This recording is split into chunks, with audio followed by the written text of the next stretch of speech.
Security check for the train looks like a security check for the airport now. So let's see what they want to see. And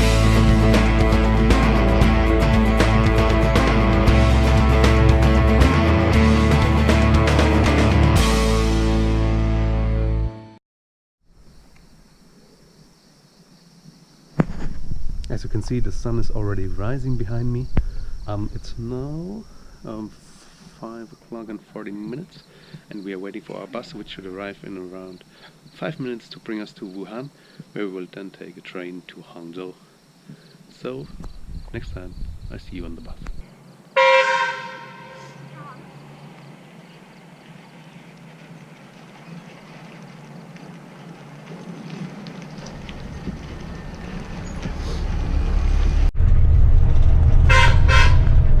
We are now in the bus to Hangzhou railway station, where we will take a train to Hangzhou. So enjoy the bus ride.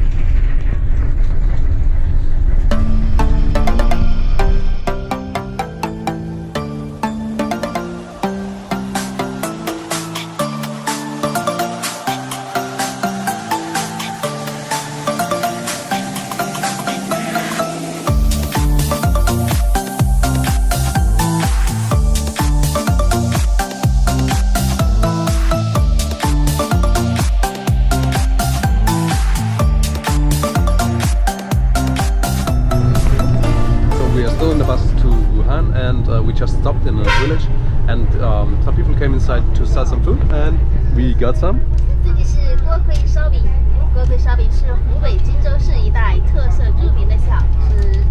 So, how's the taste? Does it taste good?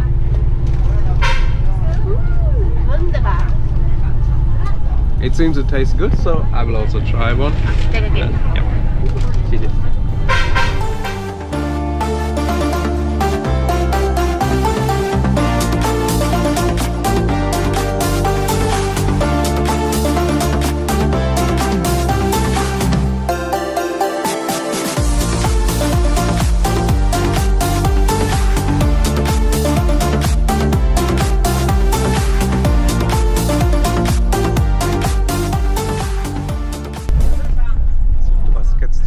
And you run out of chairs, just put some bins on the floor, and you have 3 additional seats.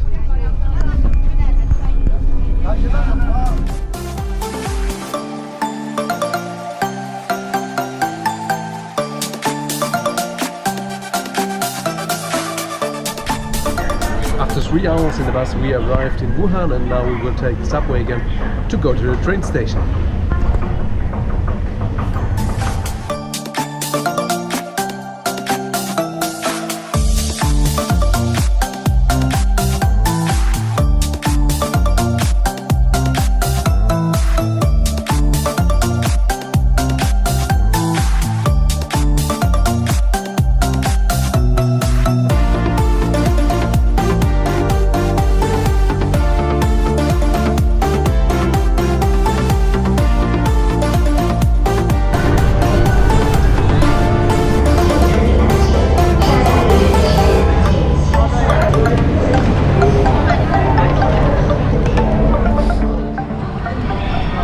The security check for the train looks like a security check for the airport now. So let's see what they want to see and how much I have to get out of my pockets until I can go through the metal detector. Okay, so actually it's not as strict as the airport security. I could have left all of my stuff in my trousers, so my mobile phone, my wallet, and yeah, it was no problem. And they also didn't check anything in my suitcase, they just scanned it. And I think they are just searching for weapons or explosives, because I have some liquids inside, I have some electronics inside, but they didn't want to see any of it. So I think they're just searching for explosives and weapons, and as I don't have any of these, I was clear to go.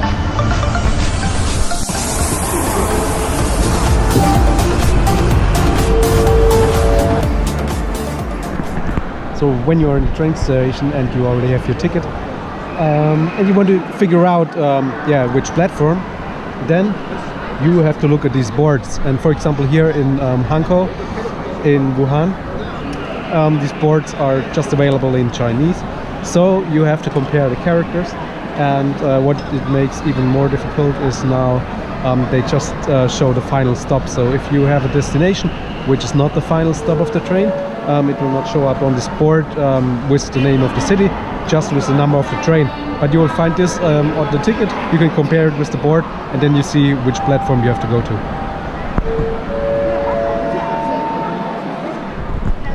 So usually in the bigger train stations in China it's like this, that you have this kind of big waiting hall, and all of the people waiting for trains are here. No one is on the platform, and just when the train arrives and it's ready to board, then they will open the gates to go to the platforms. So it's very convenient because in summer you can stay in an air-conditioned room. In the winter you have some heated room, so you don't have to stay at a hot or cold platform outside, and it's also much safer, so the people are not on the platform when the train arrives. So I really like this concept, and it's almost in all of the major Chinese railway stations like this. In the bigger ones, the smaller ones look a little bit different, but the bigger ones, it's like that. If you want to have enough space to put your luggage, you have to be one of the first to get on the train. Maybe there are some other passengers already on the train, so the space is limited. So get up earlier from the seats and try to be first in line.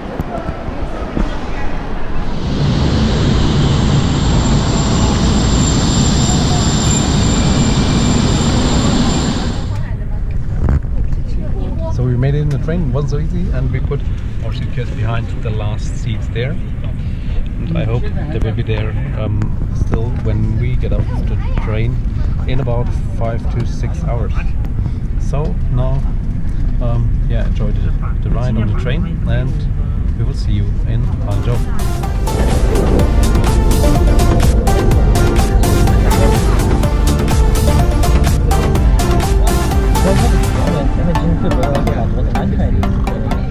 So just to give you a perspective how much room, leg space you have. So now I'm sitting just pretty normal, pretty comfortable, and the front seat is also leaned back, and I still have a lot of room here. So also for people which are taller than me, so which are maybe above 1.8 meters, so I think it's no problem to sit here. And this is just the economy ticket, so the normal ticket, the cheapest price you can get here on the train, and it's pretty comfortable.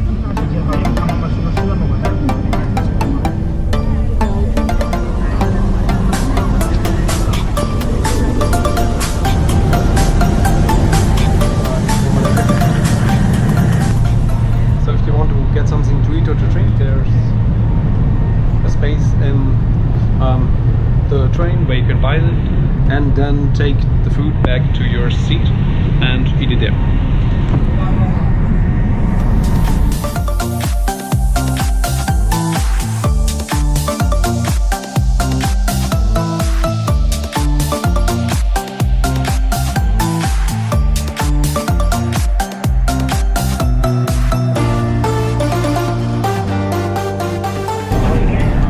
So there are different places in the train where you can store luggage, for example here, or a smaller luggage you can also store above your head, and also there's some space behind the last seats in each wagon.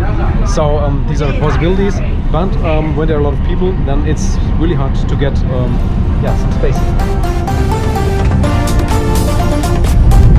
What I really like about Chinese railway system is that they separated the high-speed railway from the slow trains and also from the cargo trains. That means you have just the high-speed railway track where only this kind of train will run. This leads to a fast connection from one place to another, and the other advantage is that it's reliable. So you can calculate when the train will arrive, which means, from my experience, that the trains are always on time.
later.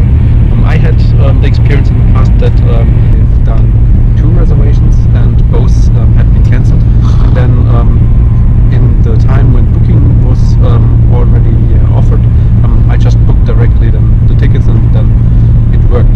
So yeah, just be sure when you have done the reservation, it can happen that it will be cancelled. So if you have done the reservation and if the booking was confirmed, then you can just pick up the tickets at every ticket counter at railway stations or at the ticket counters throughout the cities. So you have just to show them the order confirmation or the booking number from your train ticket booking, and what's really important, you have to give them your passport, because your passport number and your name will be written on the ticket, so they need both to give you the tickets. Then it doesn't matter where you want to take the train, you can just get the tickets everywhere in China at the ticket counters or at the railway stations.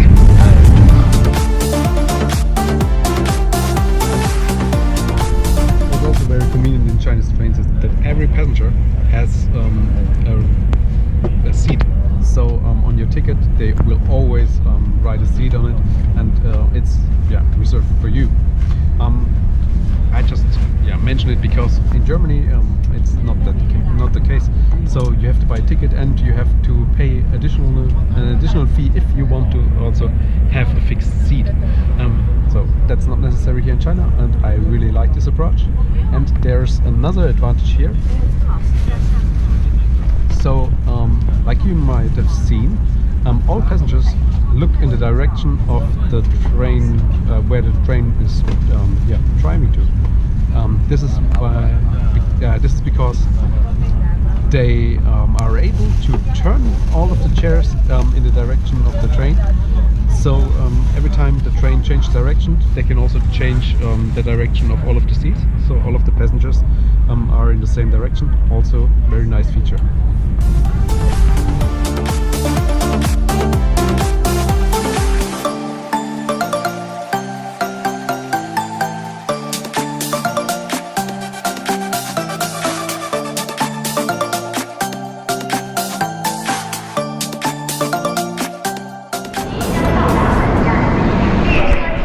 We arrived in Hangzhou, but not alone.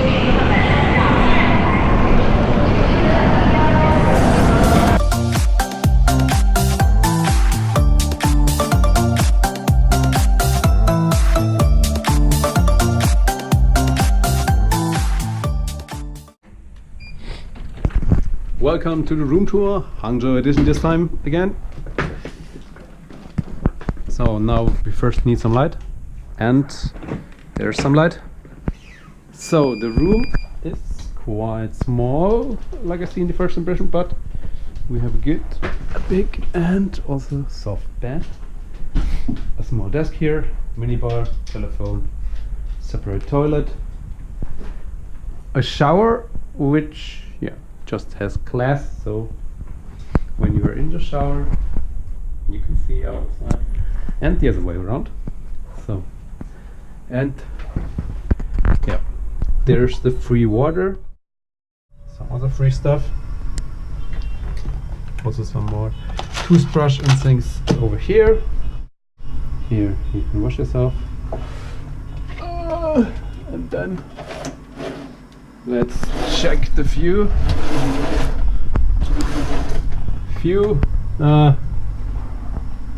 I would call it non-existing, but okay.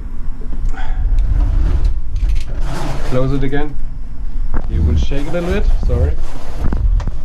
Okay, that's the room in Hangzhou. It seems we also have air conditioning here. So, okay, and a TV on this side I didn't show you before. So that's the room for the next 2 weeks for us. And from here we will start the adventures in Hangzhou. So join us and stay tuned.